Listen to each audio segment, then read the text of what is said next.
evening, everybody. Hello, hello. Welcome to another episode of Critique Corner with me, Daniel Parker. And me, DB Fastbinder. Yes, Critique Corner, where one of us may not be wearing pants. Try to guess Yeah, which one. the answer, of course, is Jessica in the background there. Yes, indeed. Well, if you're new or if you're returning, welcome back. If you're new, what we usually do is we do a bunch of reviews. We'll do something new or new-ish. And then we'll have like a solo review, although I think I'm the only one who has a solo review this week. And then we'll review something old or classic or retro. Well, in this case, I would say probably cult classic. Yeah, I'll say that when I told my dad about I had seen this one, and he's seen a lot of these types of comedy movies, he mentioned he had never actually gotten around to seeing it. Oh, So that gives you, I guess, that gives you an idea of how culty it is. yeah, yeah. But before we get into all of that, we'd like to talk about box office. Yes, and an interesting box office it is.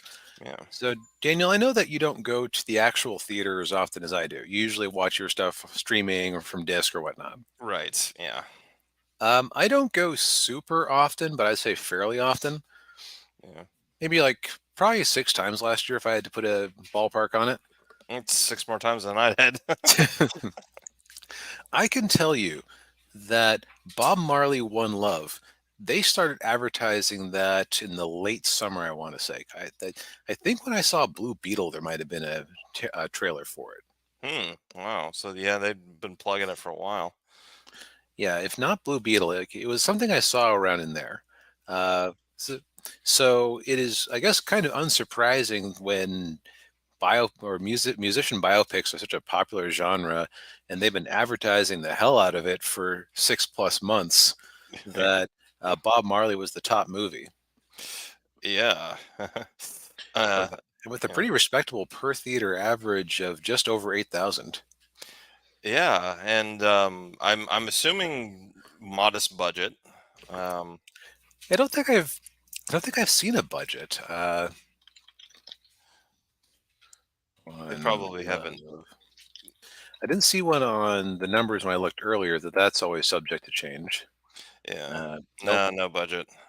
Let's see if Wikipedia has any thoughts on the subject. Uh, they're saying 70 million. That sounds about right. Yeah. Yeah, yeah, for a serious movie. And I'm going to guess that they spent at least another 70 million on promoting it. So Yeah. uh, Yeah.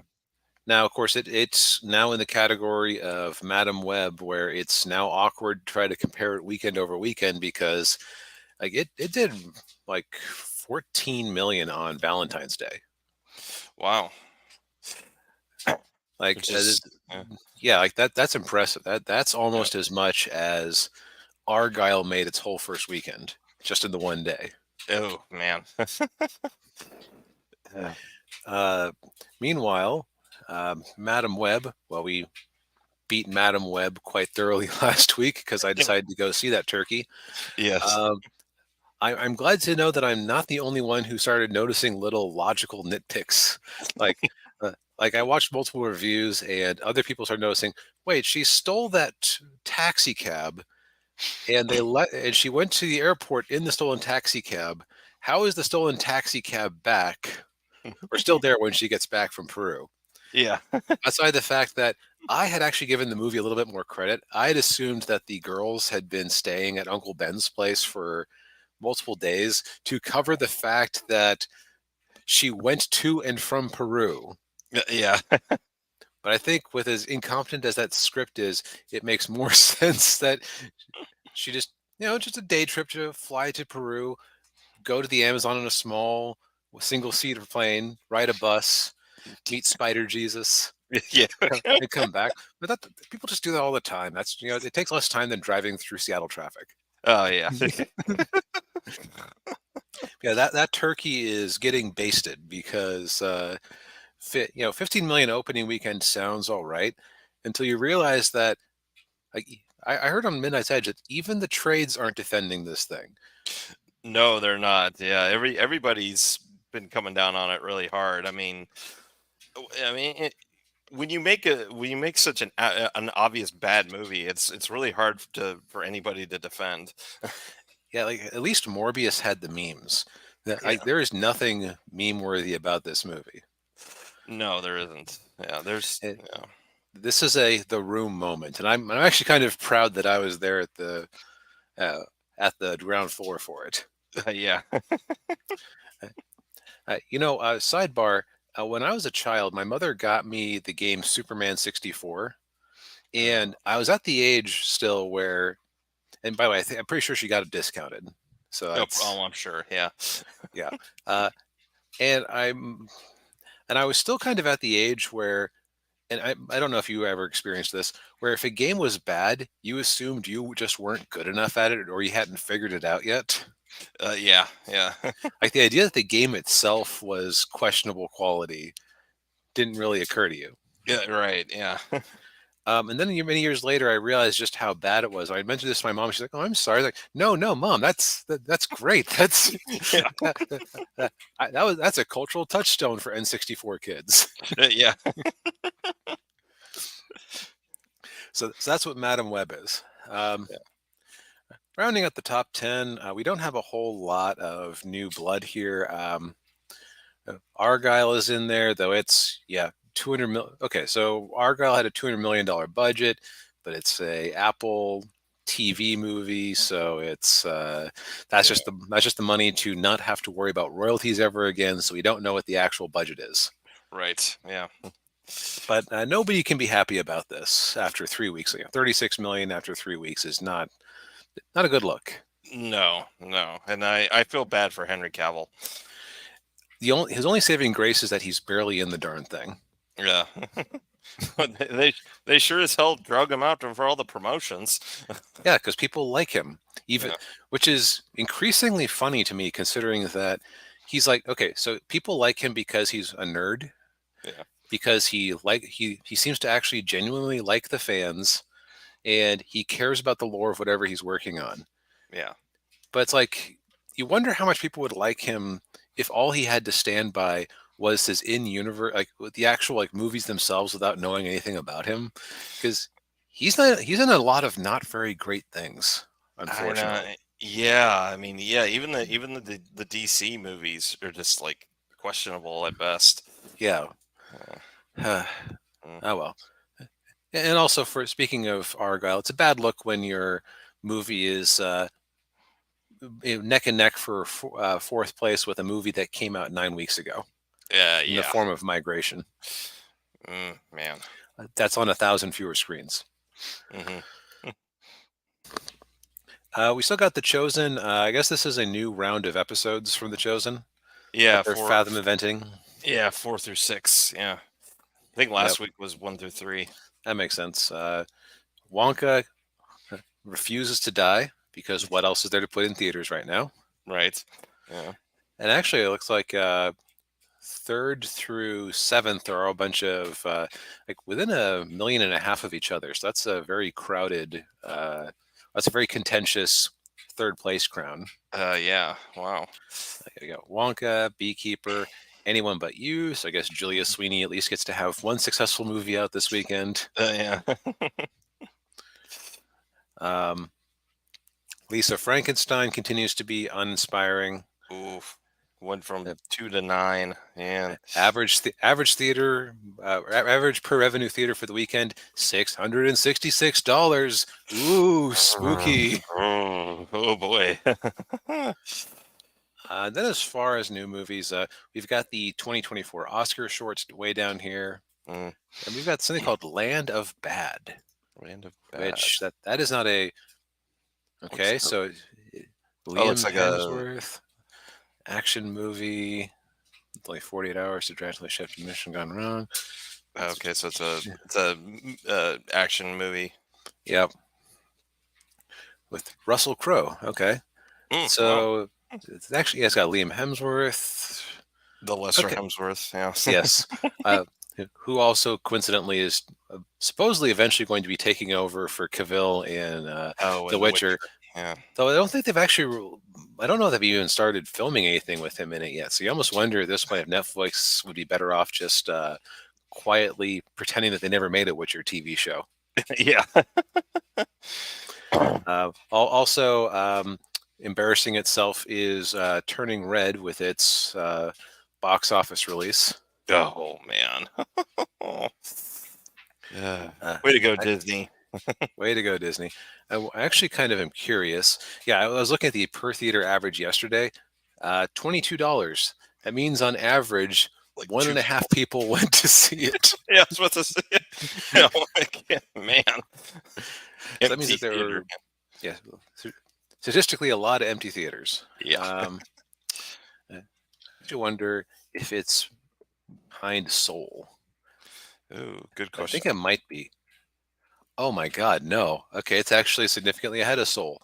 And that makes sense because Turning Red did get some decent watch numbers. And I actually remember being at a SakuraCon last year, and like there was a character, there was somebody cosplaying, and I couldn't quite pin down who it was, and she was doing one of the minor characters from the movie. So it has at least one fan I know of. Yeah. Just the one. Yes. But yeah, so as far as trends in the box office, biopics seem to be the way to go. Elvis was also a good performer when it came out. Yeah. Supposedly, there's the same director is working on 4 different Beatles movies, each one focused on a different Beatle. Oh, that was that's Sam Mendes. Sam Mendes. Okay, is he a more producer or? No, he's a director. He directed a couple of James Bond movies recently. Okay, that's an interesting move. Yeah. Uh, uh, Are we gonna have action Ringo? Yeah, yeah. Yeah, maybe. But yeah, that would actually okay. While it would be not suitable for anybody, can you imagine how hilarious it'd be if you had 3 of these be like, standard biopics? You stick to the facts pretty closely, and yeah, there's very straightforward things about most of the Beatles. And then Ringo Starr just portrays him as like a Chuck Norris-ish figure. Yeah. I might go see that. Jason Statham is Ringo Starr. Yeah. I can't place this on me fingers.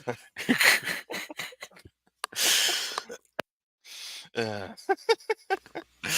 Okay, I'm amusing myself way too much, but that's That's all right. partially because we're about to go into something that wasn't terribly amusing, unfortunately.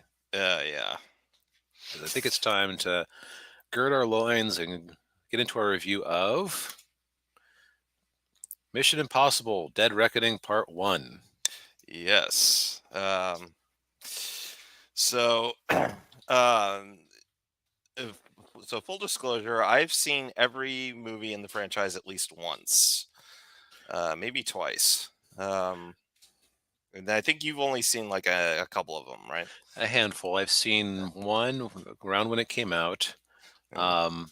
and I've seen the one that J.J. Abrams directed. That was the third one, I think. Was it? No, I think it was later than that. To the internet. Yes. J.J. Abrams. Impossible. I think it was the 5th one. I thought it was the third one. Or I guess it was the 3rd one. Okay. But that doesn't. Okay, so it was definitely way. Did he direct more than one of those? No, he just did the one. I did not think that I saw that one in 2008. Oh, yeah. I thought it was Let's find out. I gotta find out here. So He directed and wrote Mission Impossible 3. Okay, maybe I saw the one that he produced. I think I saw Ghost Protocol. Oh, Ghost Protocol. Yeah, that was the 4th one. Okay, so Yeah. I'm significantly behind on the series, is what I'm going to say. That's all right. Yeah, yeah. Ghost Protocol was actually, I would say that was the one where it started to turn into the franchise that we're seeing today. The more the more spy action oriented. Although I guess the second and the third one were pretty action oriented too. But Y- Yeah. So regardless, you're much more versed in this series than I am. yeah, yeah. So the formula of every Mission Impossible movie, for the most part, is uh, there's a MacGuffin that they've got to that Cruise and his team has to, Ethan Hunt, that's Tom Cruise's character, they have to get this MacGuffin, and usually something goes wrong and they have to do it on their own. They got to go rogue. Yeah. um As in the case of Rogue Nation, yes. Actually, I think the only Mission Impossible movie where Ethan and his team don't go rogue is the second one. But in which that is also the movie, least popular one of the series, from what I understand. right, yeah, it is, it's the least popular, but the villain in that movie is a rogue agent, so Okay, so that would be redundant. yeah. um but yeah, so they have to go rogue to get this MacGuffin, and then Ethan does his, spy trickery, chicanery, and then, they succeed in the mission, and then off to the next thing. um in this one is I would say quite a bit different from the other ones. It's This one's a lot slower. Yeah, um and I kind of wonder if part of that is the fact that it's part one to a two-part movie. So, yeah, so there's a level where we're kind of getting, it's like you're getting act one and a half of the story, and there's kind of expanding out a bunch of scenes and set pieces. right. And also too, this movie's pushing 3 hours, which is like, yeesh. Yeah, yeah, which is a big ask for a complete movie, much less half a movie. Right, yeah. A- uh And I remember last summer when this came out, we were kind of confused because we assumed this was going to be another Top Gun Maverick, yeah, right? So like that had come in and saved the box office, literally financially saved the box office in the theaters. yeah, It's like, okay, we have really uninspiring looking Indiana Jones movie coming out. Um, Barbenheimer's about to hit, but this seemed like it was going to be a contender, and it really wasn't. no, They even kind of did the weird Wednesday release thing to try to make it so that people would confuse how big of an opening weekend it had and try to yeah, make it seem bigger. yeah. And and if I remember correctly, like Tom Cruise was actually trying to really lobbying hard for to keep the movie in IMAX over Oppenheimer, which yeah, Didn't pan out. that didn't pan out. No. But yeah, and I think, and that's probably for a different set of factors. I think one, I think the running time probably scared some people away, although Oppenheimer was like 3 hours. Although, of course, it might be like, well, do I want to see a 3 hour Mission Impossible movie, or do I want to see 3 hour Oppenheimer? Yeah, Yeah, this could be one of those situations where the fact that it's a long running series actually hurt it. yeah, Because, like, on the one hand, so for my memories of Ghost Protocol, yeah. I remember set pieces. I don't remember plot or characters. Yeah, I'm trying to, and I think that's kind of a problem with this franchise, is that the stories are so formulaic and the characters are very generic that it is hard to keep them all straight. Uh, and I was talking about this with my parents, that like one of the selling point of this franchise is Tom Cruise doing some crazy wacky stunt, Hmm. and usually more than one. Um, and and with this movie, he really only has the one where he's driving off the cliff off the cliff on the motorcycle, which looked mostly CGI, if I'm going to be honest. Yeah, and with the way the stunt was set up, it very probably would have had to be, Yeah, or with a stunt double. So, so yeah, so unfortunately, it kind of lets you down on what the series is known for. yeah, But Also, this has been billed as the end of the franchise between these two movies. So I Yeah, guess they might be trying to say something deeper than normal. Uh, probably. Yeah. so if it isn't too wonderful as a spectacle, let's get into talking about it as a story. Yeah, yeah. One of the things I did notice real quick was that there are a lot of callbacks to the first movie in this. Um, like they brought a character from the first movie back for this one, Hmm. um, and the one the White Widow. She was actually in the previous movie. She's the daughter of Vanessa Redgrave's character in the first movie. Okay. Um, but if you remember the first movie at all. Like I said before, I remember set pieces, Yeah, like the one of him being like brought through the ceiling through the maze of lasers. yeah. That was the first one. But yeah, so getting into the story, we it starts off where we have a Russian sub which has some sort of stealth capabilities. Right, and as a super advanced AI that's keeping track or that's managing the sub. Right, and then the AI becomes sentient, and then sinks the sub and kills the crew. And what the MacGuffin in this movie is a key, and Right, a it's cruciform key that's kept in two halves. right, yes, and supposedly this key has the AI's source code, and of course they're calling the AI the entity. That's Right. they've dubbed it the entity. And I will say, to get a little bit of the review of the movie, there are a lot of exposition dumps in this. Yeah. Now, one thing I will say is that and this is where I kind of realized that the movie was not holding my attention very well.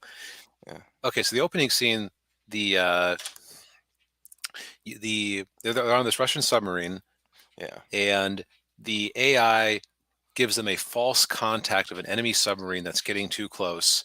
So they decide to fire a torpedo at it, and the AI takes over the targeting computer of the torpedo and makes it loop around and kill them. right. Um, so I think it's because some character, like the characters' Russian accents, like some characters had good Russian accents, and I think some of them didn't. Yeah. I actually thought there was another submarine there until I went back and double checked Oh, because like not gonna lie, that kind of made me realize, oh well, it'll get better once Tom shows up. And then yeah, weirdly, it didn't. yeah. It's kind of hard to explain. It's almost like they were they're setting up way. There's a lot of setup in this movie and not a whole lot of payoff. Yeah, which again, part one of two. Right. Yeah. We criticized Rebel Moon for it. We're gonna Yeah. criticize this for it, Yeah. um, especially because as much money as this thing lost, we know that Moon Two is happening. We may possibly live in a world where Dead Reckoning Part Two never comes out. I don't know if Tom Cruise will let that happen, but yeah, Yeah, he might. Maybe he just funded himself with some of his Maverick money. yeah, maybe. But yeah, so what ends up happening is he gets the mission. Cruise gets the mission from the director of the CIA, in the who was in the first movie. I can't remember the name of the character, but he gives him the mission, and then he has to go to the desert to find Elsa Faust, which is such a wonderful femme fatale spy name. I will give them that. Yeah, Um, she's played by Rebecca Ferguson, and she's been in the previous. I think this is like the third movie she's been in. Um, and so Cruz shows up to rescue her because she's got half of the key. and Right. but yeah, and but they've sent these bounty hunters after her. Right. So they have a very kind of not very fun and exciting. Like it was just a very straightforward gunfight in the desert. Like there wasn't any cool stunt in it. No, it was they threw in the sandstorm, but I mean other than that, yeah, there wasn't yeah very no frills. And which again, you're not expecting that from a Mission Impossible movie. Um, Right. And also I'll say that, having I actually kind of kept thinking that the whole entity thing, that almost seems more like a James Bond plot. it is, yeah. Yeah, yeah, that definitely felt more like something Bond would be going up against. Yeah. And we'll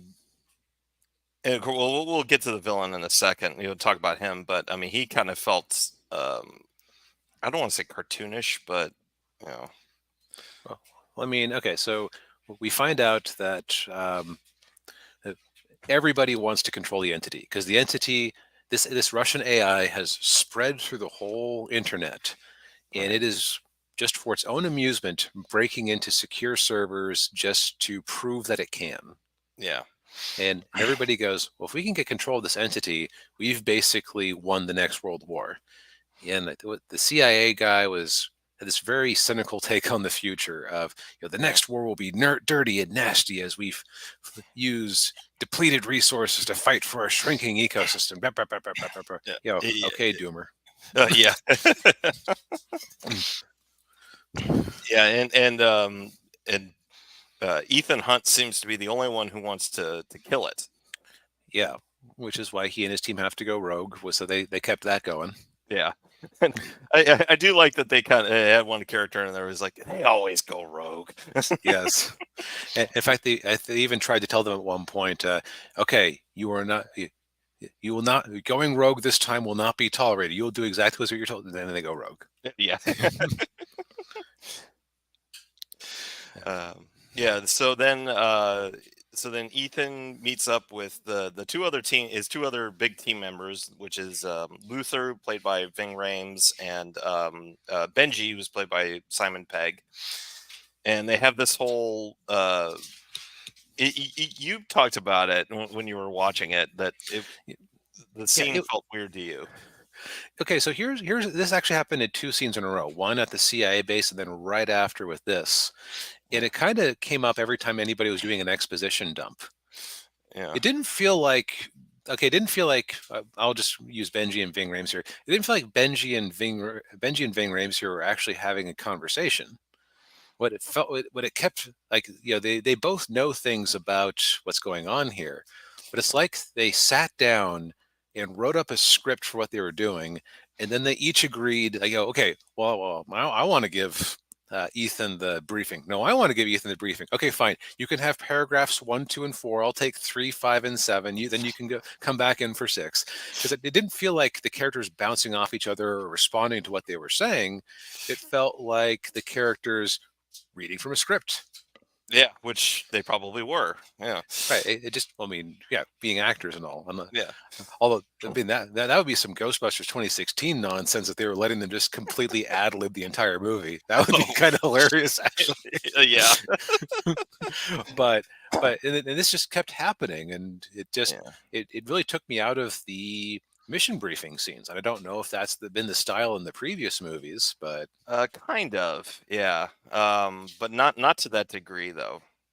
They would never really waste that much time with exposition stuff. It was usually like they would do like a mission briefing, and then Ethan would say, "All right, well, this is what we got to do. This is how we're going to do it," and then they would go right to it. Yeah, right, where for this, I think it's because it's an abstract enough concept they wanted to make sure that the audience understood what was going on and what the stakes were.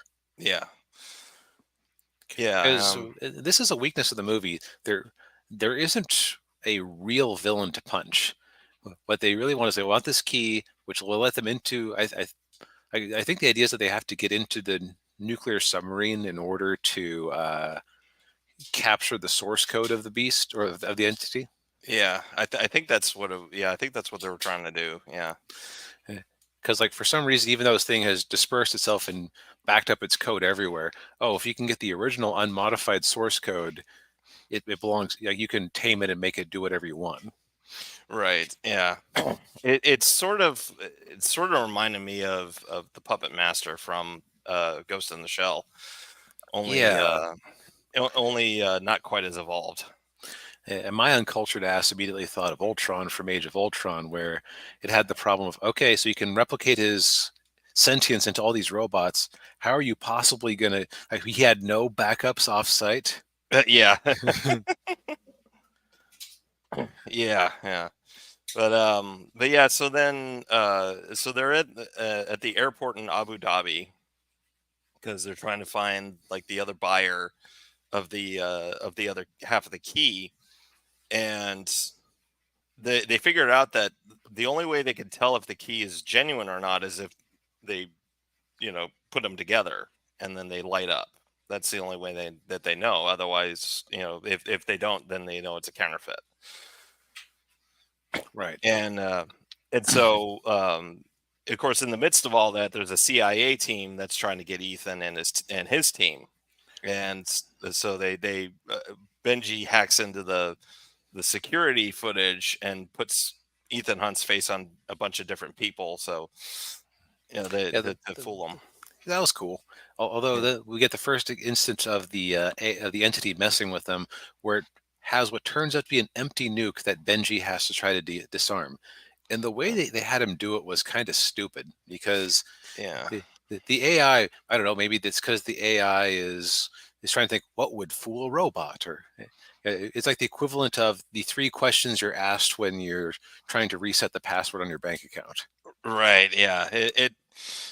Yeah, it was really weird, and yeah, and on top of that, they'd give him a riddle. You're like, well, how do I Yeah, solve? What's the answer to this riddle? They're like, okay, so the AI is the Riddler. yeah. It's like the AI just came up with like, it's almost like the AI asked Chat GPT, what's a common riddle that can be solved under pressure? Yeah. Because like, I don't know, kind of the impression I got was that this is kind of what a dumb person thinks that a smart movie is. Mm, yeah, I kind of got that impression too. Yeah. Oh yeah, and also while they're there, they run into this thief lady who I guess is the romantic interest question mark. Yeah, which yeah, yeah. Well, yeah. First, it for a while you think it's Elsa because like she's been in the other movies and the two of them had like had a little bond, but but they never really explored that very much. And yeah, I don't know. It's I think a lot of that's just Tom Cruise trying to be a stud. Right. I mean, he did kind of force a love interest that wasn't technically needed for Top Gun Maverick, Yeah. although it did like give some human element, I guess. But Yeah, yeah. Well, they were trying to make it like the first one, and you know, but yeah, it's Haley Atwell is the thief. okay. Of course, Peggy Carter from the MCU. Oh, I Uh, didn't recognize her. Okay. yeah. Yeah, the woman that uh, Captain America decided to destroy time so that he could be with her. It's ruined the timeline. Yep. Um, Uh, man. but But but yeah, but yeah, so she's got the other half of the key, and they do this whole thing where they're kind of, like the two of them are going back and forth, and and like a callback to the first movie is Cruz doing the sleight of hand stuff, which oh, okay. he did that in the first movie where he was kind of like doing magic trick, um, and of course while all that's going on, Ethan sees a guy from his past, the who's I guess the main human villain in the movie. Um, Yeah, who is a guy who I guess is a acolyte of the entity and supports the entity. He yeah, he basically exists because you can't punch the cloud. right, yeah, And conversely, the cloud can't punch you. Right, and this is not a sci-fi movie, or it's not like Age of Ultron where they give a bunch of robots everywhere and they can just fight the robots. Right. Which, not gonna lie, that might have made things a bit more exciting Yes, it might have. because, Yeah. because otherwise the basic plot is Russian submarine shoots itself. Mhm. Tom Cruise in the desert having a fight. Tom Cruise uses their face generator thing to pretend to be the CIA agent. Yeah. Abu Dhabi airport scenes with the stupid CAPTCHA type security measures on the fake nuclear bomb Yeah. that the entity sent to screw with them for some reason because I guess he knew they were there Yeah. in advance. Um, they then go to Venice to try to find out more things, and Yeah. the Well, entity. yeah. Yeah. Or did I miss? Did I skip a scene? You skipped Rome when they go to Rome first. Wow, it was so impactful. Yeah. Well, Rome was where they had the 20-minute long car chase. Oh my god, I forgot about that. Oh yeah, with like the tiny car that they eventually get into, and Yeah, yeah, they're handcuffed together. my brain refused to store that because it meant nothing, and Well, yeah, I just kept getting frustrated at that. That is a stupid thing because like he's at first making her drive because he's handcuffed on the wrong side to use the car properly, and then right. she gets frustrated. Said, "Okay, fine, you drive." And so he like is handcuffed to her like like across his arms or just Yeah, it's yeah, and it, well, yeah, and then they get in that little Fiat, and it's like I guess it's all like souped up with like high tech stuff, and he's just boomering it up, like yeah, trying to drive it. yeah, like that whole scene could have been cut very Yeah, easily. yeah, Okay, so then they go to the different Italian city. yes, They go to yes, Venice.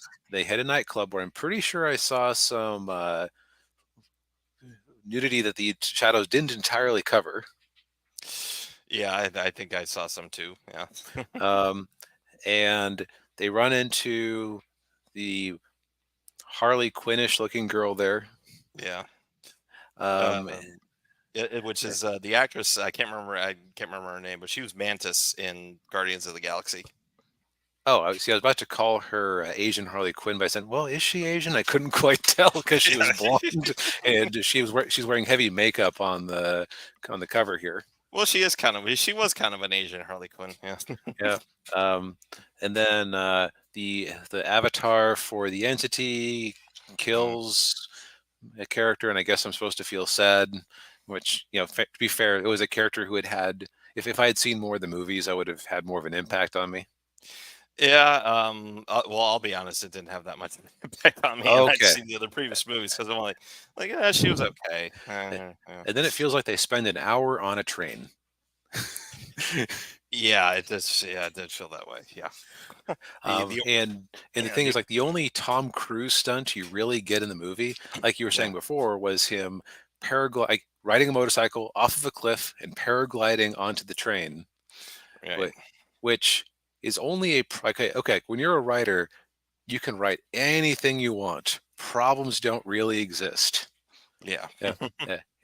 Now, part of it is it's supposed to be like you make a fun problem and then the hero has to figure out a solution. But if you had cut that Tom Cruise stunt and just had him be on the train when he was supposed to be on the train, that would have Yeah. saved a lot of time in this movie. Yeah, it would have. Tom Cruise needed to have a cool stunt in there. Yeah, but climbing up the Wiz Khalifa, not the Wiz Khalifa. God, God, my God, why did I think Wiz Khalifa? That's going to be a short. Yeah, the Burj Khalifa, the Yeah. Burj Khalifa. Yeah. Tom Cruise climbing up the Burj Khalifa without wires. This is not. Yeah. It was just very tame. And the thing is, if this had been like a first act stunt, this would have been like, okay, there's our foretaste of the Tom Cruise stunting to happen. Yeah, and they did that in which one was that? I think it might have been Rogue Nation. Was the one where it opened with one of his stunts where he's hanging onto the side of a plane that's taking off. Mm. Uh, yeah, but he does land and he's on top of a train fighting the Avatar, and then the CIA agents show up, and I just didn't care anymore. Yeah, Uh, and the train was run away, and the Avatar he sabotaged it. The train took out the brakes, and then half of it falls off a cliff, and they have to run up the as you see in the cover here, yeah yeah they have to run it up the or poster. they had to run either on top of it or through it to keep from falling down the cliff. Which yeah, all right. Yeah. The thing I learned from this movie is that Tom Cruise, if you hit him with a bunch of wind, yeah, he gets very floppy lips or very floppy cheeks Yeah. because that kept happening. Maybe, I think he's had one too many facelifts. Very possible, extremely possible. Speaking of, like, he is age, like he looks significantly older than he did in Top Gun Maverick in this one. Yeah, and I'm trying to think because Top Gun Maverick was actually supposed to come out in 2020. So I think Right. they filmed that like in 2018 or 2019, and then they probably filmed this. They filmed this in 2021. Right. I remember because it was a big deal that somebody got COVID on the set, and this thing went viral with him shouting at people not to break break COVID the rules. protocols that they Yeah. were requiring at the time. Right. Yeah. Yeah. So yeah, I mean, he has kind of aged quite a bit in the last 3 or 4 years. And hey, D Rhino, Yeah. good to see you. Yeah. But in the end, of course, because it's part one of two, Mhm. I believe didn't the bad guy get away with the key? He did not. He did not. Ethan Hunt swapped it out. Oh, He that's did right. his little sled hand thing. He gave him his See cigarette lighter. that shows you how much I cared by that point, because like I felt the length of this thing like that. Yeah. Yeah, I was remarking the other day too with my parents that this is a trend I've been seeing with action movies that I don't like, which is they're getting longer and the action Mhm. sequences are getting longer, and those aren't necessarily good things. Right. I mean, okay, so imagine you're making a hot fudge sundae. Mhm. It should not be 40% hot fudge. That's too much. Yeah, yeah, yeah. But yeah, this movie was definitely a disappointment. I'm as somebody who's watched the previous Mission Impossible movies, I mean, I would put this in there with the second movie, which Oof. yeah, yeah, I will say I don't think the second movie had its good points. I think the action sequences and I thought in that were really good. But the story wasn't bad, but the rest of it was just really dumb. I'd be very curious what an extremely brutal editor could turn this into. Yeah, me too. Because like I feel like if there's like an hour of fluff you could probably cut off of this thing, Oh yeah, yeah. You could have cut out the whole Rome sequence. Um, where you have just enough of it to like actually, yeah, like why couldn't you just, if you show them landing in an Italian airport, nobody yeah, could, somebody might notice, hey, that's not what the Venice airport looks like. That looks like Rome.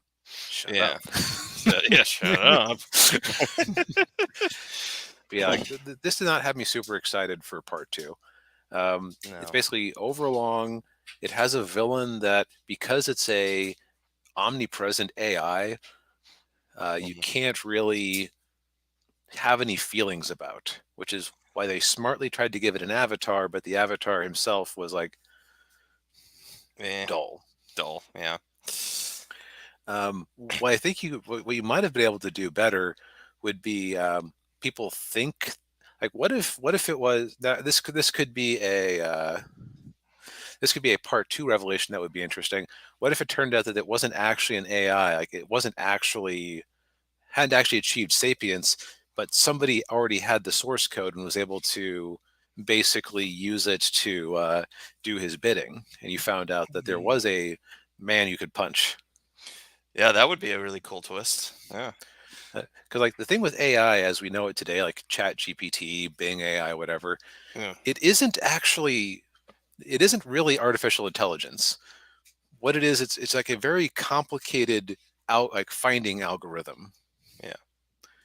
which is why, like, it's not it's very it's well, you've heard about the case in Canada where somebody was trying to get they may have like a deal up there for like bereavement tickets where you can get less if you can prove that a family member died and you're making a long trip to you know Mhm. to attend a funeral, Yeah. and the Air Canada AI confidently told him, "Oh yes, so just order the tickets at full price now. We'll reimburse you after the fact." When Yeah. that is not the policy at all. You have to get it done. You have to get it taken care of in advance. Yeah. And but like that's AI as we know it today. Yeah. Yes. Yeah. And Also, hi Edwin. hey, Owen. Nice to see you, man. Yeah. Yeah. Uh, but yeah, so do we recommend Mission Impossible: Dead Reckoning? No. No. Uh, what I think I could conceivably see myself recommending was if when part two comes out, you have some rogue editor come along and make a single movie out of it. Yeah. Even if that ended up being 4 hours, I feel like that this is all payoff and no, or this is all set up and no payoff. Yes. Yeah. Yeah. And in my opinion, I actually think the previous movie was a good endpoint. If you go and watch that movie, you could see that as being an endpoint. You wonder if they kind of wrote that in intentionally, since Tom Cruise is getting up there, and it's like if they made I'm trying to think of it. If they made another Rambo movie at this point, you're obviously going to write it as if it's Stallone's last time out, even if he somehow lives another 5 years and cranks out another one. Yeah, that's true. Yeah, but yeah, Yeah. So yeah, unfortunate. Yeah, just kind of a disappointment. Not even angry at it. Just I feel like it stole my time. yeah. But moving on to a good sequel. Yes. Yeah. So my for my solo review this week, I went and watched A Shot in the Dark, which is the sequel to the Pink Panther. It's the second movie in the franchise, and we were talking before the show that this was the movie where they made when they realized, oh, people like Peter Sellers and they like Clouseau better than they like David Nevin's character, so they made a movie centered on Clouseau. Yeah, which is kind of a rare thing. I mean, how often do you see them actually just make a sequel to a movie and elevate a secondary character to be the main? Yeah, you don't see it very often. Yeah, and when you do, it's not very successful. No. Like it's like with Roseanne when she got canceled and they tried to continue on with just like her family and oh, Roseanne died. Yeah, yeah, yeah. That I didn't don't work believe very that well. lasted long. No, I don't think it did. But yeah, this was and this is also the movie where like it starts off the formula of the Pink Panther movies, where because this is the first movie with Kato, who's Clouseau's Japanese servant, and his boss, Commissioner Dreyfus, who by the end of the movie just goes completely insane and tries to kill Clouseau. Right. Because Clouseau is a crazy French stereotype. Yes, and it's a total idiot and a klutz. Um, but yeah, so this movie, there's a murder a millionaire's mansion, and the prime suspect in the murder is the chambermaid, who's played by Elkie Summers, who is I'm trying to think of the modern day equivalent for her. I guess. Well, what's her name in Madam Web? I guess would be the modern day equivalent. Oh, and Julia Sweeney. Sydney Sweeney. God, what is with me and actor names today? That's all right. um, but I think there is actually a Julia Sweeney out there, so I got my wires crossed. yes, I think there is. Yeah.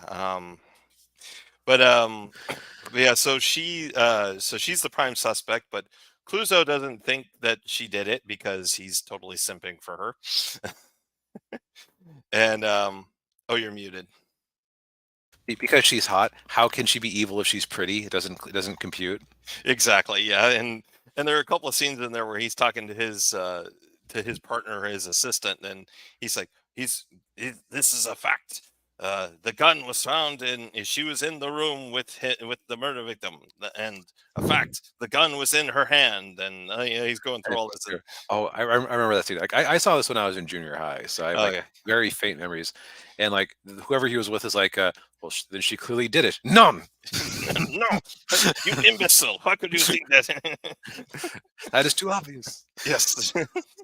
Yeah, and so yeah, and then of course there's also the running gag where like somebody dies and then she's considered the suspect, and then but then he lets her go.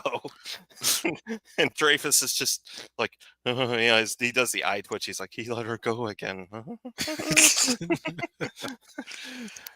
Uh, And I will say, like, probably the funniest part for me is when she's at a nudist colony, and he goes to the nudist colony to see her, and of course he walks in wearing his his trench coat and his hat, and yeah. and he talks to the guy at the reception desk, and he looks at him and says, "Have you been swimming?" He says, "Well, yes. How did you know?" "It's my business to know." And so, well, of course, they won't let him in because he's dressed. So Right. he has to strip down to his birthday suit, and he's got like a guitar, covering himself, The- uh, the- Yeah, I remember enjoying this when I watched it as a smaller man.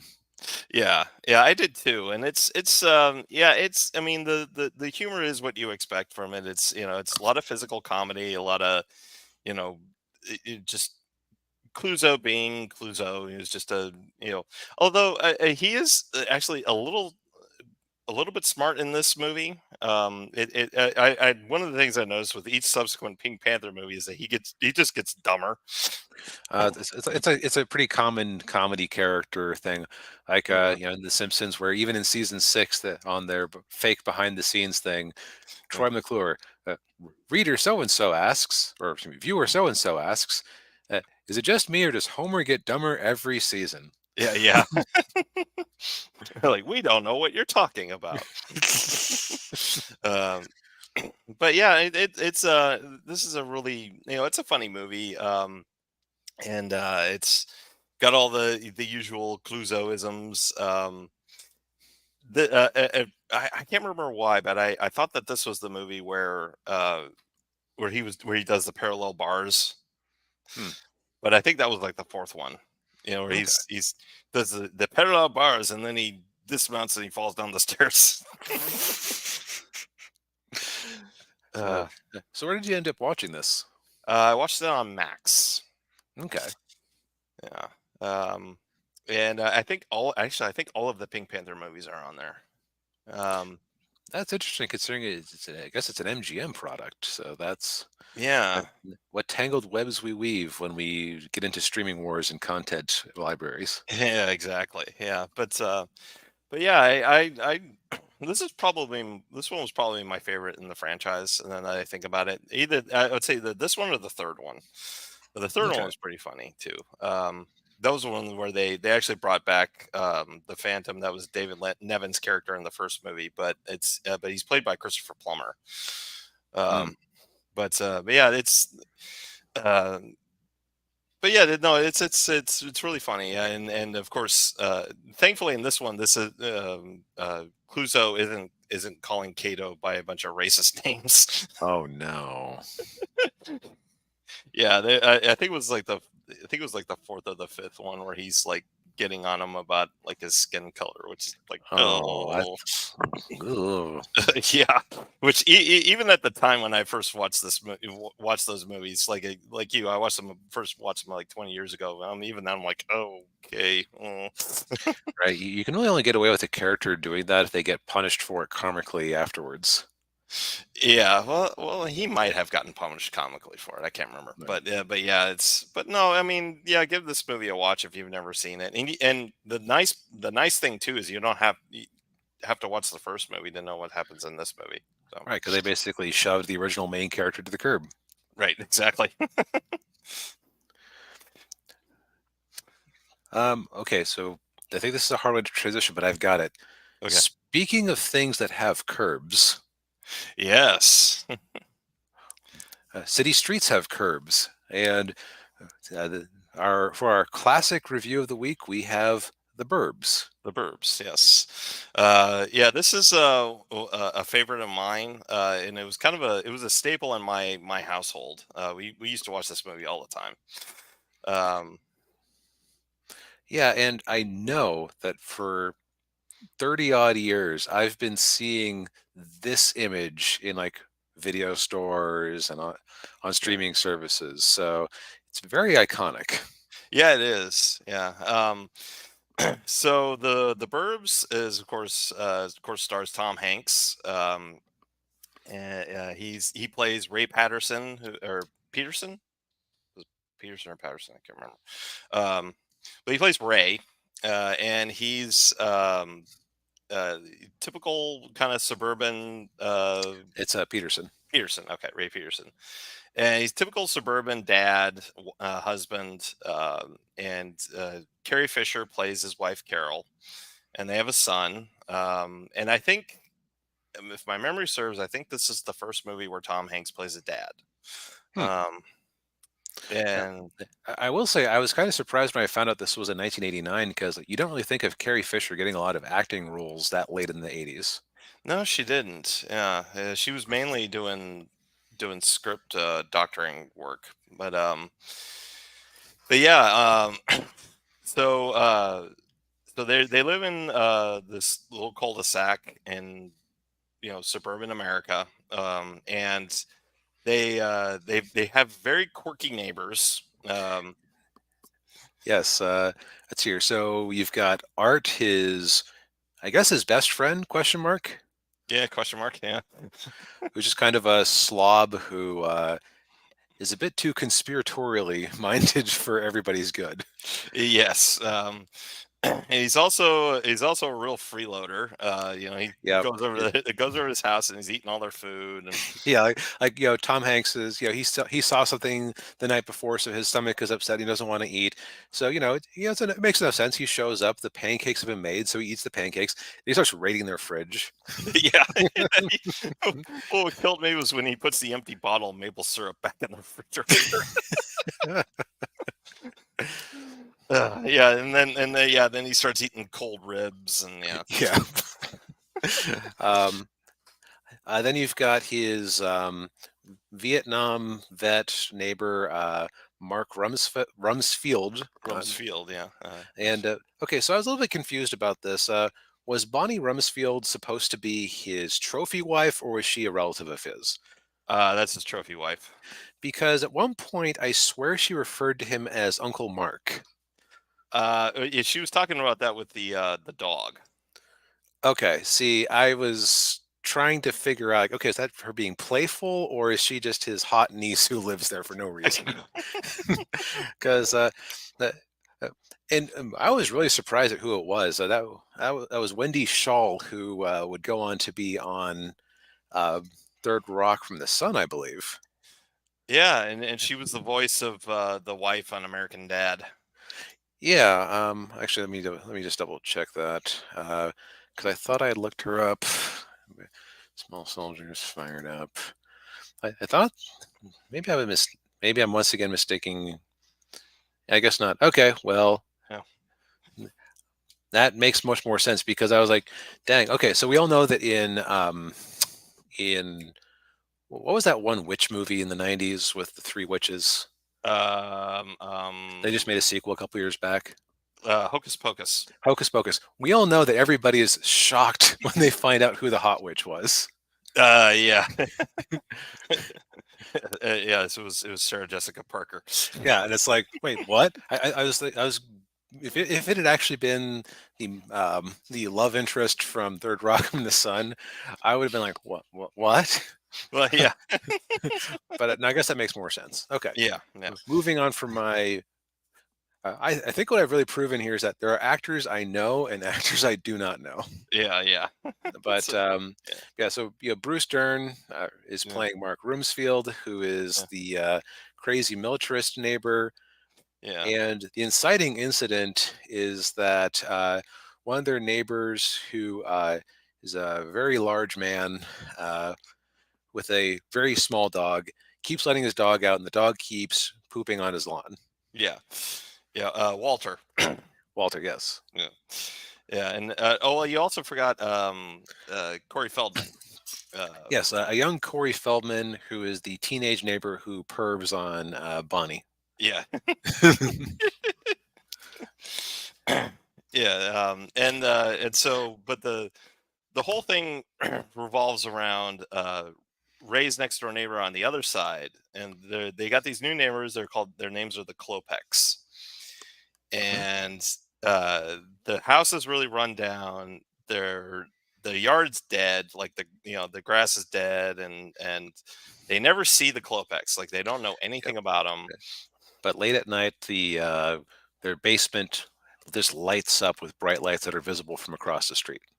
Right. And his and Ray Tom Hanks's son actually saw them in the backyard digging one night.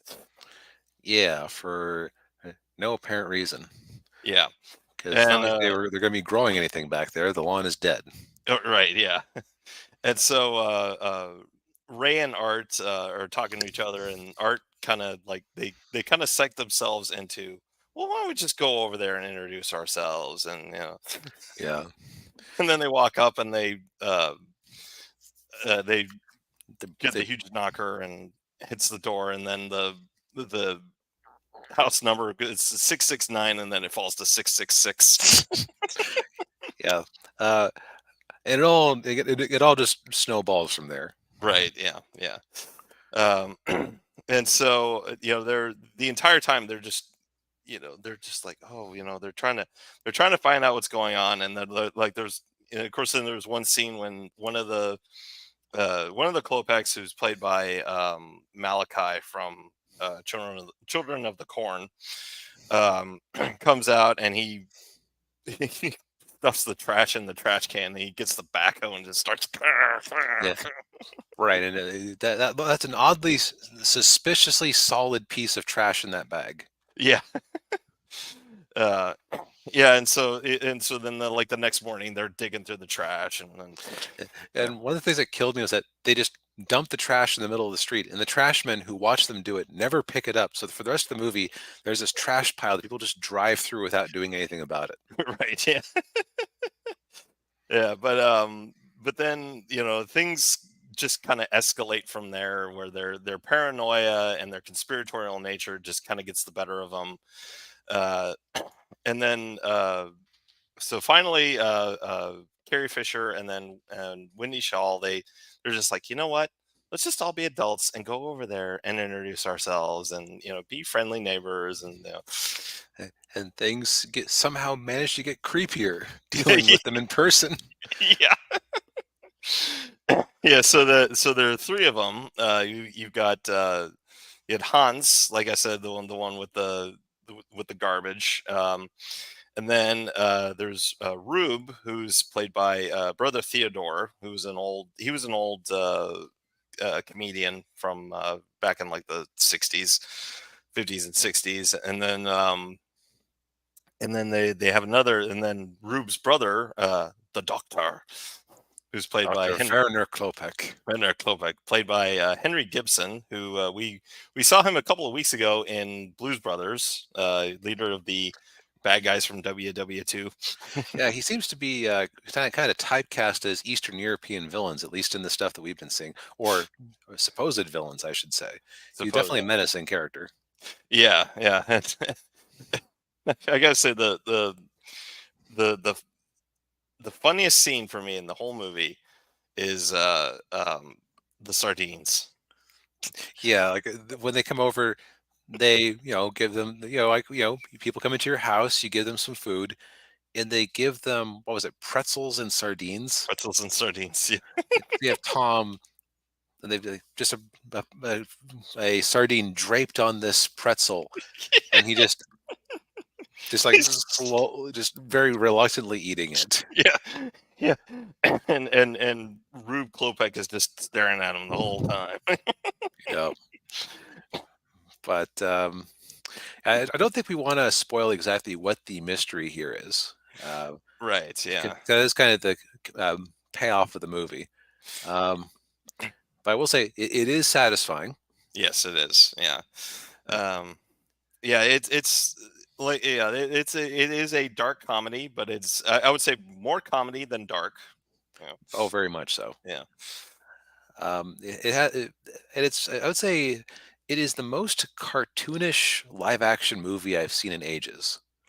Yeah, I had forgotten how cartoonish it was when I went back to rewatch it. Of course, the movie was directed by Joe Dante, who did Gremlins.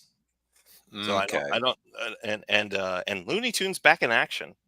okay, that definitely fits then. Yeah, but uh, but yeah, it's yeah, this is it's it's a funny movie. A lot of a lot of great one-liners, a lot of quirky characters, and um, the other thing too is you mentioned that it came out in '89.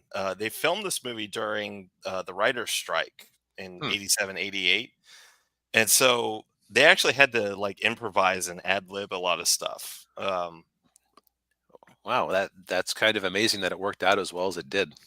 Yeah, yeah, yeah. Like the one scene when like Ray and Art are in the basement, and he's like, "I'm not going to listen," and then and yeah, Art says, "Satan is good, Satan is our pal." Like that was ad libbed. He made that up Yeah, on the spot. yeah. So some of the cartoonish things here, like characters survive things that they realistically shouldn't have. Yeah, Like characters fall from a great height, make a perfectly man-shaped hole through a tin roof of a shed, and walk out more or less intact. yeah, Um, like I was mentioning this when I had watched it, I realized that you could totally adapt this into a Bob's Burgers story, or like a. I was thinking Simpsons originally, but like the characters fit better because you'd have Tom Hanks's character as Bob, which is kind of the everyman who gets sucked into things. yeah, Art would totally be Teddy, yeah, uh, yeah, his kind of dumb but earnest friend who is the one to initiate problems. And then there wasn't really a good direct equivalent to the militaristic neighbor, so I guess that'd be like you'd bring in Nick Offerman to voice a character for one episode or something, yeah, because it's kind of like a weird mix of like body snatchers and um, Rear Window. yeah. Yeah, yeah. Oh, yeah, yeah. I never noticed that before, but yeah, yeah. Those are two. Yeah, those are good comparisons there.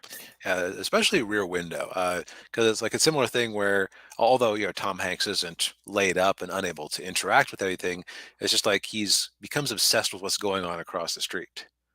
Right. Yeah, because one of the aspects of his character is that he's supposed to be on vacation. Right, Yeah, and he's and supposed to be taking it easy, and he's not. Yeah. right, right. He has decided that instead of going up to the lake like his wife wants, he's what? I'm going to amuse myself around the house. I'm just going to sit back and you know watch TV. And of course, I guess he's like a type A personality who can't really rest. So this mystery consumes him. Right. Yeah. But yeah, so I think that again, without going into spoilers, which anybody who hasn't seen this movie, I think that it is worthy of your time. Yes, indeed. Yeah. It is currently viewable on Netflix. Right. Yeah. Yeah. Yeah. Definitely watch this, and yeah, give it a watch. Like I said, this is one of my favorite comedies. It was nice to watch something from my childhood again. Yep. Well, my mistake was I watched this before I watched Rogue Nation, partially because of time. So, Oh yeah. uh, it, uh, like this would have probably taken away some of the sting of boredom I felt. But No. Yeah. that's neither here nor there. Yeah, Yeah. this is a fine movie, and thanks for suggesting it. Yeah. I'm glad you enjoyed it. Yeah. But yeah, I think we've talked all we've said all we need to say about these things. Yeah. Indeed. Well, Well, thank you everybody for tuning in. We appreciate it as always. Indeed. Yeah, hit the like button. Subscribe to the channel if you haven't already. Hit the bell. All that good YouTube stuff. Yep. And yeah, we'll see you next week. Later, everyone. Later.